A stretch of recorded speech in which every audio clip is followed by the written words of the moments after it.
ayogera ne mami wamwe ne mugamba ngenda ku divorcinga Faizo. Faizo aganye okukola, Faizo aganye okukola bikintu.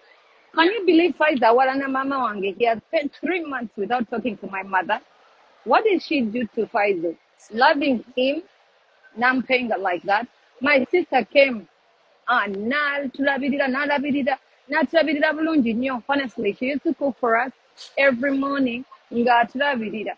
Naye Faizo weerabye sister wange agenda n'ava mu nnyumba n'afuluma yadde omugamba nti bye, thank you for everything, wadde osibula ku skyra n'atambula n'agenda. Kyokka kaakati ali mu kunvuganira mbu nze nina omusajja gwe nasanze tegera naye mu kisenge. Namugamba Faizo tokyusa password yo, aza nkola ebintu bingi. Yaŋŋambye nejogera ne lawyer, naye lawyer ayogereko naye.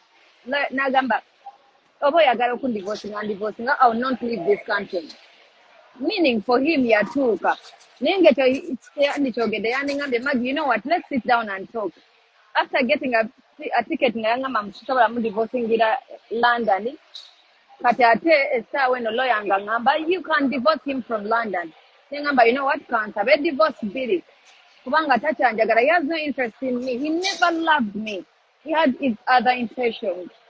Atula nange kuteesa nange, Faizo anfudde ki?